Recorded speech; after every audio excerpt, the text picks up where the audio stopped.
The following program was provided by an independent producer solely responsible for its content. The opinions expressed do not necessarily represent the views of this station, its staff, board of directors, or underwriters.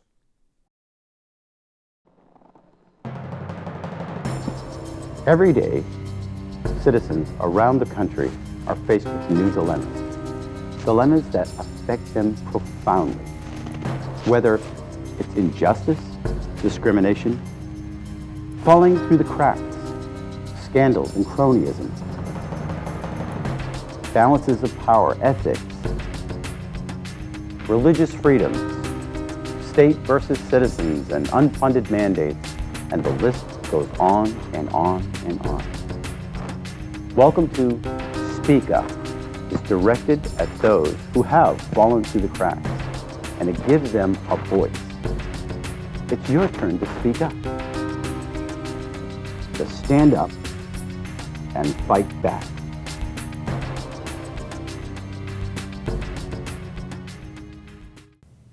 Welcome to a special edition of Speak Up. I'm Kevin Avard, your host. And today we're going to follow up with another topic that we've touched on briefly in one of our past interviews, and that's about the death penalty. And today I have a special guest who has come all the way from Illinois to talk about the death penalty, Mr. Randy Steidl. Thank you for coming on the show. Thank you, Senator, for having me. Randy, you have quite a history, and I'm pretty sure that people are going to be very interested to hear your story. But just to lay the groundwork, you spent many of your adult years in prison on death row. Yes, I did. What was it, 20 years, 26 years? It was 12 years on death row and an additional 6.5 of life without parole. Interesting. Well, how did all this come about? Well, in 1986, a small town of Paris, Illinois, agricultural community of 10,000 people, very conservative. There was a brutal murder of a young newlywed couple by the name of Dyke and Karen Rhodes. They'd been married about 3 months. They lived across the street in the same neighborhood as my aunt. And they were viciously stabbed over 54 times and her home set afire in order to cover up the blaze, the murders. And 3 days after the crime, as you can imagine, a small town, how shocking it was. We've never had a double murder before. 3 days after the crime, my co-defendant and myself were sitting in a local pub after work when I received a phone call from a state police investigator asking me to come down to the station to talk to them about the murders. And I said, well, I just got to the bar, I got a brand new beer, and I'll be down there as soon as I finish. And they said, well, bring Mr. Whitlock with you. I thought that was strange. How did they know he was with me? I hung up the phone and turned around to tell my friend Herb what had just occurred when 5 officers come busting in the door, 3 in the back and 2 in the front, with their hands on their hips. Now you can imagine how embarrassing that was and humiliating in a packed bar in the middle of the afternoon, and it was shocking. And they were going, come on, like this. We followed them out the door. They took us downtown, put Herb in one room and me in the other, and questioned us for over 2.5 hours. And can I ask you one question? Why did they want to talk to you originally? I'm sorry? Why did they call you?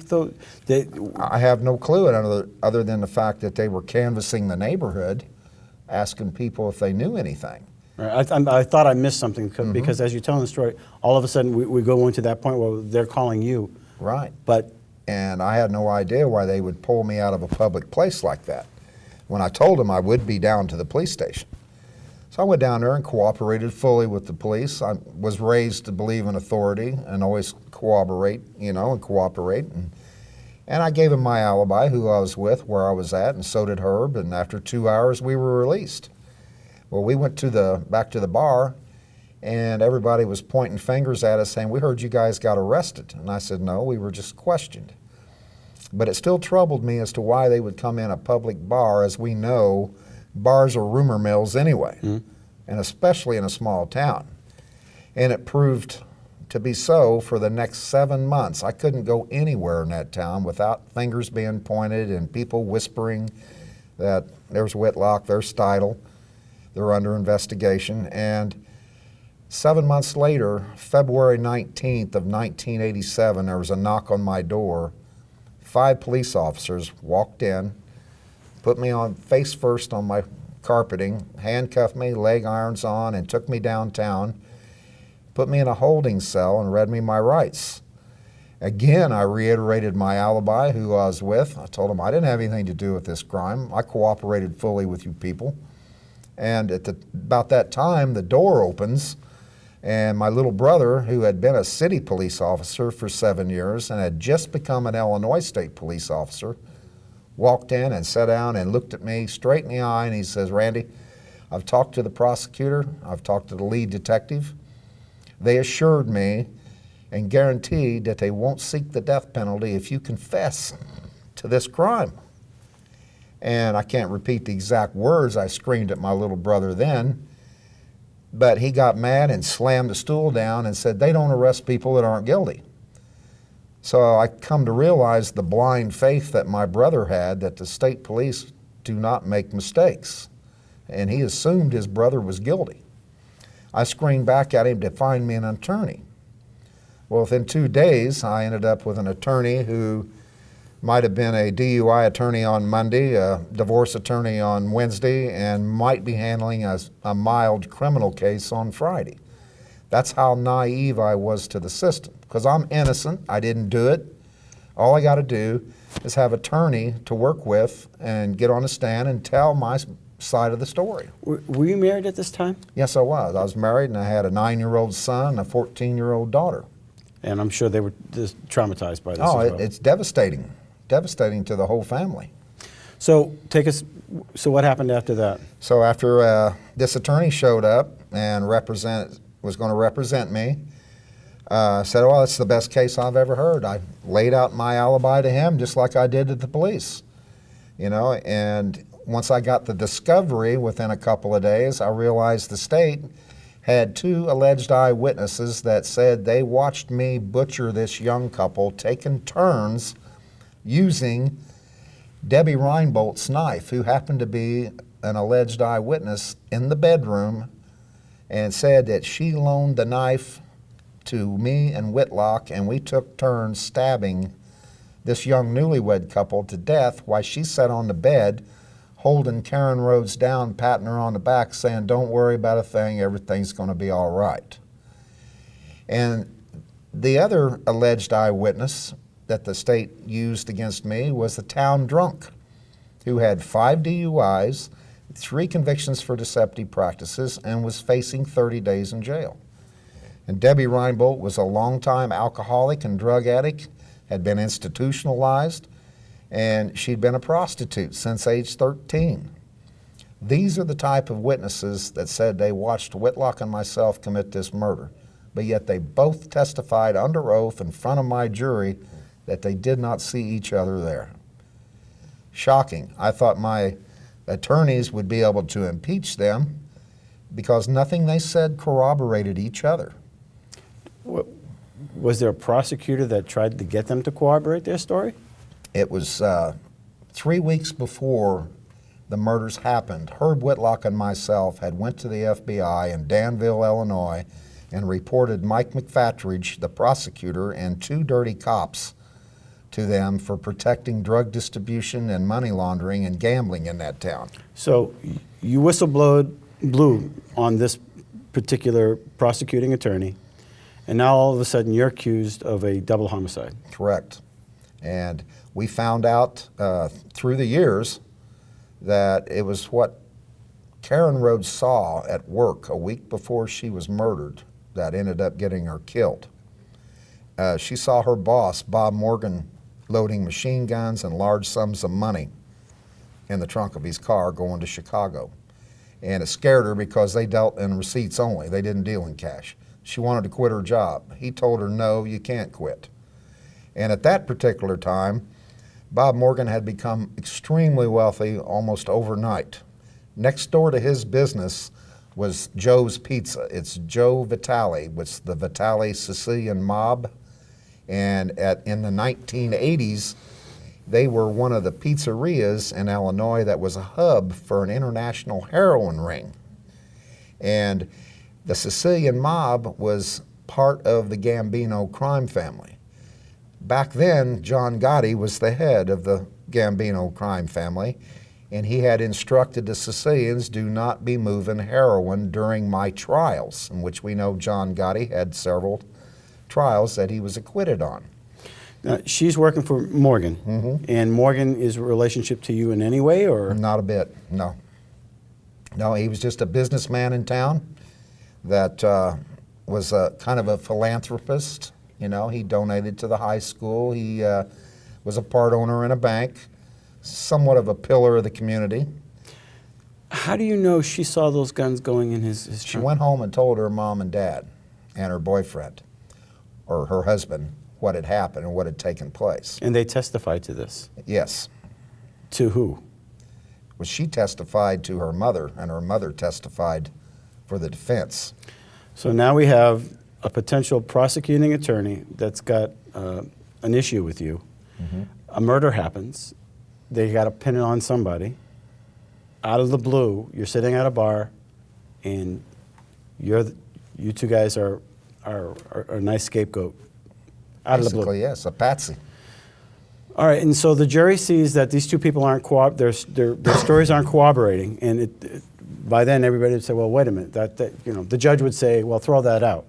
I had an attorney who was very inept on cross-examination and could not impeach the witnesses in any way. Every time he would attempt, the judge would, the prosecutor would object, the judge would sustain it. And where's the judge on this, though? I mean, obviously the judge wants to get to the truth, right? You would think. But this judge, every time the prosecutor would object, you know, the judge would sustain it. Every time my attorney would object, he would overrule. So I realized very quickly that it was an unlevel playing field. Interesting. All right, so their stories don't corroborate, and yet the prosecution, the trial is continuing. And, you know, they put both of these witnesses on the stand, and purportedly they were in the bedroom of the Rhodes house watching me and Whitlock take turns using her knife. And she was holding down one of the Karen Rhodes, patting her on the back, saying everything is fine, don't worry about a thing. And the town drunk said he was present in the bedroom too, but yet they testified under oath they didn't see each other there. There was no physical evidence, no forensic evidence tying me to the crime, and I had a corroborated alibi which remains corroborated to this very day. Yet, 4 days into my trial, the jury was handed the case. They went out and deliberated almost 7 hours. I thought somebody, surely to God's in there fighting for me. When about 7 o'clock that evening, the jailer came, said, the verdict's in, we got to take you back to the courtroom. They walked me in. It was, you could hear a pin drop. My family sitting on one side of the courtroom, Karen and Dyke Rhodes' family sitting on the other, and I was still very hopeful. I watched the jury file in, and they were all looking at the tops of their shoes. They couldn't look me in the eye, so I had a lump in my throat, and I was just holding my breath. It was like sitting on a bed of hot coals and you can't scream out. That's the kind of torture it was until that bailiff handed that verdict form to the judge. The judge read it and handed it back to the bailiff, and the bailiff handed it to the jury foreman. And then I'm listening for 2 words because I know I'm innocent, not guilty. But I only heard 1 word. And I looked at my attorney real quick, and I saw his face turn ashen. And it didn't set in till I heard my mother wail behind me and gasp. And then I realized, my God, they just convicted me. And about that time, I'm swarmed around 8 officers, put handcuffs and leg irons on me, and they walked me out. Did you make eye contact with your wife? Yes, I did. And she's bawling, my mom's bawling, you know, and my daughter, and, you know, it was just a devastating moment in my life. And it's just like somebody reached over and threw the light switch off on your life at that very moment. And the very next morning, they brought me back to court for the sentencing phase, where you have mitigation, aggravation that they put on. And the judge asked Mr. Mueller, who was my attorney, says, you ready for mitigation? My attorney stood up and said, no, Your Honor, no mitigation. I thought I had 2 weeks to prepare. And he said, Mr. Mueller, are you sure? He says, I'm sure, no mitigation. So he sat back down. I looked at him, and the prosecutor got up, reiterated his case on how violent it was, and because I'd had 3 fights, barroom fights, about 8 years earlier at a bar I attended, and no weapons involved. He said I was a violent individual, and there wasn't any more proper sentence than a death. And the prosecutor's name is, again, what? It's Mike McFatridge. Mike McFatridge. And you're looking at him in the eye. Ah, I'm throwing daggers at him. And What's going on there? I just couldn't believe he's getting up there pounding on the jury rail demanding the death penalty. And he knew you're the whistleblower, or? He knew. I just reported him 3 weeks before these murders had happened. 11 months almost to the day. Was that brought up at any point in the trial? No. No. The judge wouldn't allow it. Oh, he wouldn't allow it. Everything is decided behind closed doors in judges' chambers before you're allowed to go out. You know what can be presented and what can't. I knew the truth. The prosecutor knew the truth, but he's determined to put me away. So the sentencing phase, and you're looking at the prosecutor, and he's telling you you're a violent man because you've had an altercation at some point in a bar. Yeah. I'm thinking I've never used a weapon on anybody in my life. Yes, I've been in fights, and you know, I've never started any fights, but I never would run from one either. So what was the sentencing? What was the sentence? The jury went out and were gone 10 minutes and came back in and said, we decided on unanimous death. And again, I heard my mother cry out behind me. And I'm thinking, this is a nightmare that I'm living, but it's really life I'm going through. I was in that courtroom 30 minutes and walked out with a death sentence. And my background being from a conservative family, my brother was a police officer at the time, a state trooper. My granddad was a deputy sheriff. I believed in authority. I believed you cooperated with him, but I realized where it had gotten me for being a whistleblower. There is a penalty to be paid in this country for reporting wrongdoing, and I was getting the brunt of it that day. And they took me off to jail. They sent me to Pontiac Death Row in Illinois on August 4th, 1987. I never will forget that day. And walking into the bowels of that prison where they house some of the worst, anybody that says they're not scared is either a fool or a liar or both. And I realized once they slammed that door on me, you can't sink any lower than this. You can't sink any lower. There's only one way out, and that's up from here. And I was still determined to believe in the system. I thought, I'm innocent. The Supreme Court of Illinois is going to realize that. So I knew I had a direct appeal coming. They assured me you have a direct appeal to the Illinois Supreme Court, and we're going to show where there's 76 inconsistent statements that these two had made prior to trial that my attorney failed to bring out. The accusers, as correct? Of the accusers, right. Reinbold and Harrington. In fact, they had molded their testimony so many times that their testimony had just evolved. And after we had gotten all the discovery, we realized my appellate attorney is saying, your attorney did absolutely nothing, Randy, but we're going to try to correct this. But I'm telling you, direct appeal is hard to win in the state of Illinois because presumption of innocence is gone. And I still believed in the system enough to say, listen, do the best you can for me, because I had a formal death sentence date set, which was the day I was set, you know, and I knew it was, I had a long appeals process, but before we could get the direct appeal filed, Debbie Reinbold and Darrell Harrington both came forward to my attorneys and had recanted their testimony. They're saying that the police had threatened and intimidated them, or they were going to be charged with the crime themselves. Well, I added that into my direct appeal. I'm thinking, my God, I'm going home. I said, once the Supreme Court sees this. How do you corroborate that? Is that written down somewhere? Is that, where is that found? We have an affidavit, and we have one of them on videotape. And I'm thinking, I have faith in the system that they're going to release me. Well, 3 years into it, the Illinois Supreme Court gets my case. They said that recantations are inherently unreliable. Therefore, they denied my direct appeal. Now, the averse is not? I couldn't believe it because how they want to label it as inconsistent statements, and that's what a state judge did. It's not a recantation, it's an inconsistent statement. And I told my attorneys, I said, well, to me it's a lie. Either they lied when they said I committed the crime, or they lying now when they said they were threatened and intimidated by the police. Either way, they're a liar. So I took this evidence, and they have another appeal in Illinois. It's called post-conviction. And post-conviction is not what happened at trial, but what should have happened if it hadn't have been for ineffective assistance of counsel, or perjury, or witness tampering. So I spent 8 years building a post-conviction petition, which included a forensic pathologist, Michael Bodden. My mom cleaned houses in order to get money to pay this expert witness.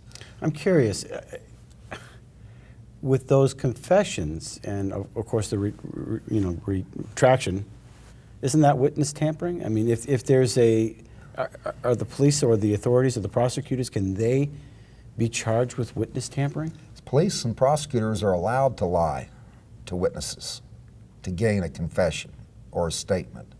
Police are allowed to lie to get the evidence that they need to secure a conviction. Now, is that just in Illinois? No, that's nationwide. Interesting. That's scary. Sorry for interrupting, but now we're at this, this post... So my post-conviction, as I said, took 8 years, where we challenged the crime scene evidence itself, the knife evidence, that Debbie Reinboldt's knife that she said she loaned to Whitlock, and then we both took turns using. Dr. Michael Bodden disputed that, saying the thickness of the blade, the length of the blade, and the fact this knife had a hilt on it could not have went as deep as the fatal wounds, because it would have left a hilt mark on the outside of the skin. And he also said that the lamp evidence, Debbie Reinboldt, they used a broken lamp they found in the bedroom at the top of the stairs to say that, to bolster Debbie Reinboldt's credibility, and she said there was something about a broken lamp when she got to the top of the stairs. Well, everything in that bedroom was covered with soot from the fire. And fire marshal examined that evidence and said, the inside of that lamp is bone white. If that had went through a fire, there would have been soot filled inside of it. Therefore, it was broken after the suppression of the fire. And I had that evidence. The knife evidence was disputed. I put this in the form of the post-conviction petition, but before I could even file that post-conviction petition, Debbie Reinboldt and Darrell Harrington contacted my attorneys in front of a federal court reporter and officially recanted again on film. Now they're emphatic. They're pushing it. They're not doing this because under the threat of penalty or under the threat of the prosecutor? They voluntarily contacted my attorneys. So they collected the evidence. We filed it for an evidentiary hearing. And we got the hearing, but before we could get to the hearing with the witnesses and the evidence and the affidavit and the film, they had recanted a recantation. Again. You can't make that up. No. So I go it's back, not funny, and no. I'm sorry, but... And I go back to court, and a different state judge again said recantations are inherently unreliable. By this time, I stood up in courtroom, chained up.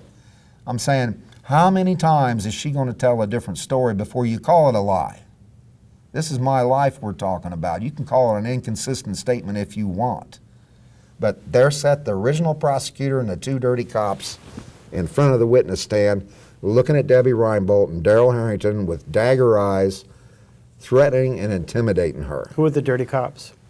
The dirty cops was Jim Parrish and Jack Eckerty. And the Illinois prosecutor, attorney, again, his name was? His prosecutor's name was Mike McFatridge.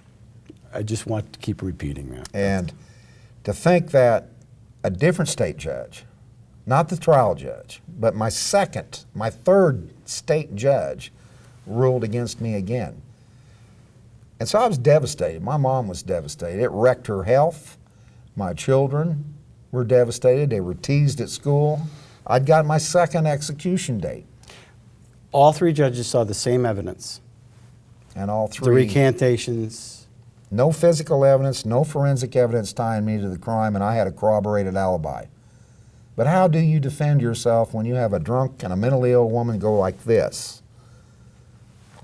When you have an incompetent attorney? And, you know, I was devastated. I got within 6 weeks of execution. My mother had to go out and buy a plot. No mother should have to do that. And this was 10 years now into this ordeal of death row, where you live in a cage 23 hours a day. They feed you 3 cold styrofoam trays a day. You have a mattress that thick. You have cockroaches and mice running in and out of your cell continuously. There's constant noise, no privacy. And I'm thinking, they're intent on executing me. But in Illinois, we had what you call, after the post-conviction, they filed, my attorney was ineffective at trial, and we cited he was ineffective at sentencing. The good news is that he was ineffective at sentencing because he failed to put on any mitigation. Once I appealed this to the Illinois Supreme Court, this is 11 years into my ordeal. They agreed with my attorneys that my attorney was ineffective for not putting on any kind of mitigation. So they sent it back for a new sentencing hearing. Well, after an hour of a hearing, the state decided they didn't want to pursue the death penalty again because by this time I had garnered a lot of support in the media. 48 Hours did 3 programs on my case. Chicago news columnists had written numerous articles and columns about my case. So they were hoping if they give him life without parole, he'll just fade away. And that didn't happen. But I ended up with life without parole after 12 years of death row, and after watching 12 death row inmates walk by my cell to be executed, I just knew it was going to be my turn someday, because the average length of time on death row in Illinois was 12 years. But I was more angry the fact that I got life without parole than I was when they gave me the death penalty. Because life without parole, as harsh as death row was, I found far harsher, where you're in a cage with another individual and you're in population where there's more hate, more rage, more anger, more violence, and it's just a madhouse. But about that time, my first year of life without parole, the Illinois State Police had gotten a little embarrassed over the case. So they decided to hire appoint one of their investigators to review it. A Chicago police detective, state police detective. And he had 3 weeks to review it. Before he could even open the file, Mike Callahan told me, he was the investigator, that the original prosecutor and these 2 cops called him on that very day, his first day on the job, and said, "Don't make us old boys look bad. Now, I'm not a dirty cop." Well, Mike Callahan had the integrity to go, wait a minute, I might have made a mistake on some investigations, maybe a license plate number or color of a car, but nothing I would ever be worried about somebody looking over my work. So that raised a red flag with him. It troubled him, because these cops and prosecutors got accolades for convicting me and putting me on death row. And he dug further and further, and his wife had told me years later that he was up until the brink of dawn every morning putting stickums on the wall of how he had over 300 inconsistencies in the case, police reports that didn't corroborate each other, with 2 cops writing the same report. He said it just went on and on and on. So he went to the high command, the colonels of the Illinois State Police, and said, listen, I have uncovered definite misconduct in this case. I would like to get a task force involved to investigate Bob Morgan, Karen Rhodes' employer, and the Vitale crime family. He said that there's definite misconduct, I want to help free these two innocent men, and I want to lead and give some closure to the victims' family members. And the state police at that time said, fine, go ahead. You know, set up your task force, the U.S. Marshals and the FBI and the surveillance teams in Paris, Illinois, and your informants, and report back to us. Well, about a week later, he reported back to the Illinois State Police, and he says, I have something additional that's very troubling. Karen Rhodes' employer, Bob Morgan, had made tens of thousands of dollars of campaign donations all the way to the governor's office over the last 10 to 12 years. Major campaign donations. His 16-year-old daughter was giving $10,000 campaign donations. Must have had one sweet allowance, I was thinking. And the state police brass says, we'll get back with you. And they dismissed him for the day. 2 days later, they called Callahan back to Springfield and say, listen, we want you to cease and desist on this investigation. We want you to stop. We want you to be a listening post only and report back to us. Mike Callahan leaned back in his chair and he says, what are you talking about? He said, I've got the task force rolling. I've got informants ready to be interviewed that know that Bob Morgan is in a criminal empire and he contracted to hit on Karen Rhodes and her husband, and you're telling me to be a listening post? He said, what are you talking about? And the colonel said, listen, this case is too politically sensitive, and that goes from the top.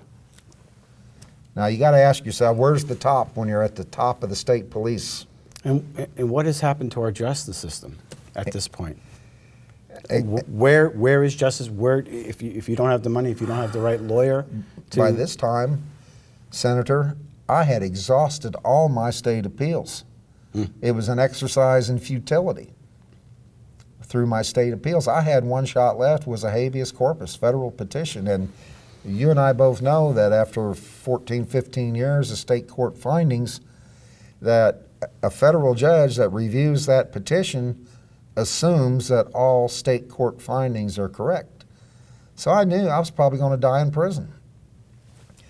But once Mike Callahan was told to cease and desist, he had the integrity to stay in contact with the people that he had worked with and had set up that were feeding him more information about the case, and he flew under the radar from his superiors. But yet, for 5 more times over the next 2 years, he tried to reopen the case, and the rug was pulled out from him each time. And finally, the year before he retired, he was reduced from a seasoned investigator who had had many awards over the job that he did over the years. He used to drive bombs down Michigan Avenue for the mob, undercover. He was reduced to in uniform and put down in southern Illinois counting seatbelt tickets without a computer or phone in a little cubicle. That's what they did to him, threw him under the bus. So I was lucky enough that he had worked with my attorneys. He had went to the Attorney General to try to explain to her what had been done in the state police. And so she was aware of my case. And at the same time, Northwestern University's Center on Wrongful Convictions was preparing my federal Habe. And he worked with them to give them additional information. Can I interrupt and ask a question here? Is the Attorney General appointed by the governor or elected by the people? Elected by the people. So, my post-conviction attorneys worked really close with Mike Callahan. They filed my petition. I sat back and held my breath for 9 months, figuring I'm going to get bad news any day. And along about this time, 48 Hours did their 3rd episode on my case, how I was doing life without parole, had exhausted my state appeals, and my hopes hinged on a federal appeal, when I got a call one day from one of my attorneys that said, Randy, are you sitting down? I go, I am now. And he said, I got good news for you. He says, Judge McCuskey granted your federal habeas corpus petition. And I told him, I said, would you repeat that, please? And she repeated that, and I just remember I had tears running down my eyes. I hadn't heard any good news in 15, 16 years. But the case wasn't over. the Attorney General still had an option of appealing it. And if she had appealed to the Seventh Circuit, a very conservative court, chances are they'd have taken that new trial away. Because I watched men on death row get a new trial. They were happy. 4 months later, they get the trial reversed, taken away, and 60 days later, they're strapped to a gurney. So I had a lot of apprehension about ever getting a new trial. But once she brought in Debbie Reinbold, and Darrell Harrington had just passed away. Once she brought in Debbie Reinbold, the drug addict, and had her sitting in front of her, she asked her, why did you point Whitlock and Steidl out for these murders? You've given many inconsistent statements, Debbie. She goes, that's what everybody was saying who did it, was Whitlock and Steidl. And she looked at her and she goes, what about this lamp evidence? They told me there was a broken lamp at the top of the stairs. They said if I didn't cooperate, they would charge me further with the crime. And she was just aghast at this woman's flippantness, that how she could say something like that. And who did she say would hold her to this? Was it the police or was it the prosecutor? The prosecutor and the police. In fact, my trial judge, she signed a blind plea agreement that said, 2 paragraphs, I, Debbie Reinbold, swear to tell the truth, the whole truth, nothing but the truth, and if I vary from the truth in any way, I can be charged further in a crime. My trial judge asked the prosecutor day 1 of my trial, Mr. McFatridge, I have a problem with this blind plea agreement. This looks like she's supposed to say what the state wants her to say rather than her own testimony. And he assured the judge, no, Your Honor, this was the plea agreement that was prepared. And he goes, I think I will take her back into my chambers and admonish her that she had best tell the truth. Well, her and the judge went back to the chambers without anybody back there. He came back out 20 minutes later and says, I've admonished her that if she does not tell the truth, that the chips will have to fall where they may. Well, McFatridge was happy. Well, thank you, Your Honor, because that blind plea agreement said she could be charged further. She said to the Attorney General that they said if I didn't cooperate, I would be charged further. So yet, here I am hoping and praying that I get a new trial after the appellate prosecutor's office get done with me. So this 120-day clock starts ticking. And once that 119th day came, my attorney called me and said, Randy, we're going to be down to prison tomorrow at noon to bring you home as soon as we get this paper signed by the judge. And I still had this gut feeling like it's not going to happen, it's not going to happen. They woke me up at 6 o'clock that morning, got me dressed in some civic clothes, and got my box packed and put me in a holding cell, and I'm watching the clock thinking noon, noon, noon. And I kept thinking something's going to go wrong, something's going to go wrong. And about the time noon struck, I heard a bunch of people walking down the hallway, and it was 7 of my attorneys, and none of them were smiling. And I'm looking down the hallway until I see Kathy Saltmarsh waving the papers in her hand and smiling. And that's when I knew that this nightmare is over with. And I got to walk out. It was a bright sunny day, and I had like 50 media out there and my family and my children. And but that was 6,305 days of my life they took from me. In prison, you were divorced? I ended up divorced 2 years after my conviction and went on our separate ways, you know. And my kids, after about 4 years of visits in the penitentiary, and I was watching big bully guards shove their hands down my son's pants and taking his shoes off, patting him down like a criminal, I told them, don't bring him back. I don't want my kids going through this. I'd rather talk to them on the phone to have to watch them being molested just to get in to have an hour with me. Your relationship with your brother? It took me 2 years in the death row visiting room with the record, the trial record, the police reports. I had him sitting there like a 5-year-old kid. in sequence, showing him where this doesn't jive. And then when they started recanting their testimony, my brother got mad. Went to his superiors.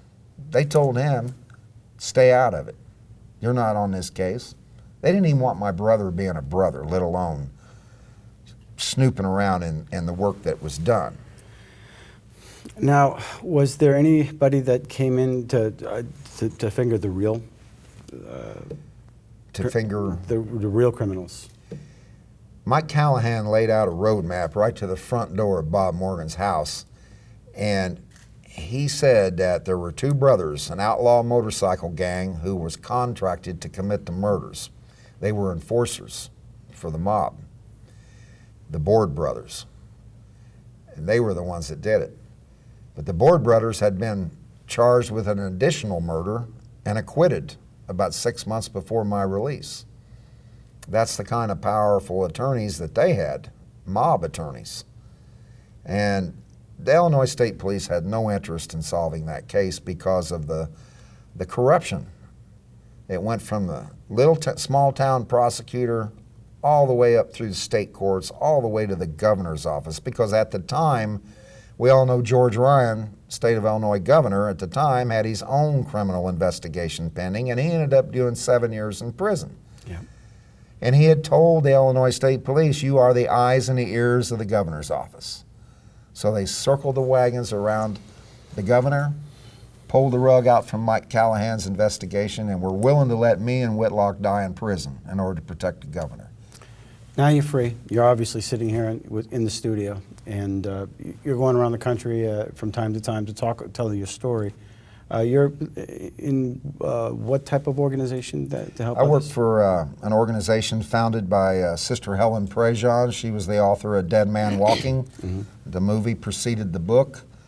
And we're an organization of exonerated death row inmates. There's about 27 of us, plus family members, that we educate faith groups, elementary school, colleges, and we work in legislative, about 4 of us, try to change hearts and minds with legislators to try to show the flaws of the death penalty.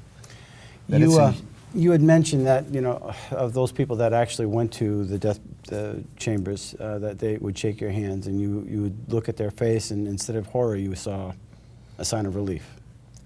I mean, I thought they were delusional at the time because they had this glow about them and this smile on their face. And the only thing I could say to these men was Godspeed. And then I knew in 3 hours I'd be hearing on TV where they were pronounced dead. So it was a little hard when you know the guys in the cell next to you that they just took out a few hours earlier was dead. Right. And I just thought that, there's worse, as harsh as death row was, I found that life without parole was far harsher because you're in the same size cell with an additional inmate. You don't have the privacy of your own cell. You're out there with more hate and more rage and violence and anger in population. I truly believe that there was nights that I prayed to God, just let me die. Spare my family this misery. And if they'd have rolled the gurney by my cell, I'd have buckled myself on it. You told me that there were a number of cases that have been acquitted as well, about 100, 160? In the state of Illinois alone, there was 160 of us on death row, and 20 of us have been exonerated. I was the 18th. All right, before we end up closing the show, I need people to know how to get in contact with you, but the really important part of this for me, whatever happened to the prosecuting attorney and the crooked cops? Well, the prosecutor got accolades for solving the case, as did the police officers. Police officers have retired. Even though you were exonerated and all this came to light, so where's the prosecutor now? He actually is a federal attorney for the Veterans Administration in Danville. He oversees the Veterans Benefits and Rights Department. Who appointed him to that? I'm not sure, but I'd say he works for the Obama administration now. He's worked for several administrations since then, so I would say that... None of this follows them. No, in fact, during the deposition in my civil case, where we knew that he was a doper a drug dealer and in cahoots with drug dealers and protecting drug dealers. We knew this. That's why Whitlock and myself went to the FBI. He sat there in front of 25 attorneys knowing he had to tell the truth because he didn't know what we knew. He spilled more out there than we had even any idea. He said he was doing PCP, heroin, cocaine, marijuana, and meth. And he's in charge of the veterans? The Veterans Administration and Veterans Benefits. So he wrecks your life, your family's life, your children's life, a number of other individuals' lives. In the process, he gets the accolades because he's part of the good old boy in the system. Right. You lose all this, and yet you still have this little cloud hanging over you. It's a big cloud because my innocence-based pardon has laid on Governor Ryan's desk, and then he went to prison. It laid on Governor Blagojevich's desk. He went to prison. It laid on Governor Quinn's desk. He's resigned, or he was beat, and now it lays on Governor Rauner's desk. So I guess my case is too politically sensitive when I cannot get an innocence-based pardon and clear my name. Not just for me, my children deserve for the Steidl name to be cleared. Mm-hmm. But yet I cannot get any governor, and I told Mike Callahan, which he wrote a book describing his ordeal in this case. He titled the book, "Since When Is Murder Too Politically Sensitive?" He used the exact words that the Illinois State Police brass told him. And I said, I guess it is too politically sensitive. I can't get a governor with the integrity to grant me and clear my name. Are you open to people contacting you? Anytime. And how would they do that? You contact me through Witness to Innocence. Like I said, it's a national organization. It's nonprofit. Is that a www Witness to Innocence? WitnessToInnocence.org. .org, okay. And you have my phone number, and you can pass that along to anybody you'd like, because this system that we're in with the death penalty, New Hampshire has the same system Illinois did. You only have one on death row, thank God, but you have the same system. What happens when the next prosecutor in New Hampshire wants to gild the lily a little much? Because they have immunity for what they do in a courtroom. That's right. They're allowed to lie and threaten. Fabricate, and put on perjured testimony. And our Attorney General is actually appointed by the governor. So there's no accountability to No, none whatsoever. Right. And I just want to say that New Hampshire can do better than what most states do. You know, we have an alternative. It's called life without parole, and it means exactly that. Why are you going to put a vicious killer on a gurney for 5 minutes with a smile on his face, and his pain and suffering's over with in this world? If you really want to punish a vicious killer, you put him in that cage for the rest of his life, you make him think about the crimes he committed, and if he doesn't repent to the Lord before he dies, he burns in hell. That's justice. Now, if we made some changes, this wouldn't affect the terrorist or no, that's federal. Or active wars. This is more of a local issue. So, I really appreciate you coming in on the show and telling your story. Well, Senator, I appreciate it, because you have to remember one thing. You can release an innocent man from prison. I'm living proof of that. But you can't release him from his grave. Thank you for watching Speak Up. And we thank you for watching the show. And obviously this is a tough issue, and it's tough to hear that the people that we depend upon to provide justice for us, if they are falling through the cracks with their morals, where did the people go? How do people recover from this? How do you fight the system if you don't have the money? We need to take a sobering look at this, and we're going to have some more people in the future to talk about this particular topic. As most of you know, I've been a pro-death penalty person all my life. I found it to be an important part of our justice system, but if we can't trust our justice system to carry this out, maybe we should take a new look at this. So until next week, thanks for watching Speak Up. I'm Senator Kevin Avard, and we appreciate you watching the show.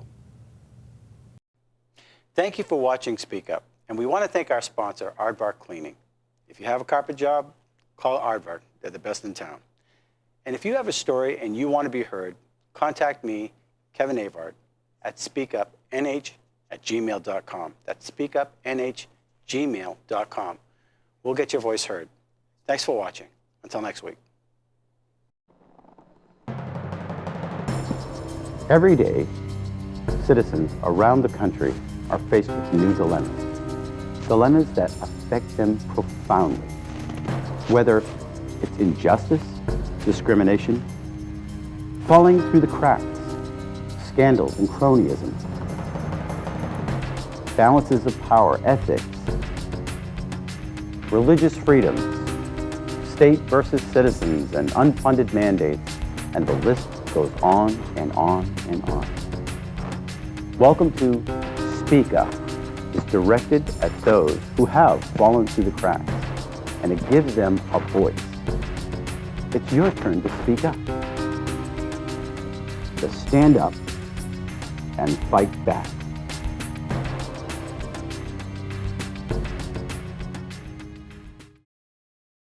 The preceding program was provided by an independent producer solely responsible for its content. The opinions expressed do not necessarily represent the views of this station, its staff, board of directors, or underwriters.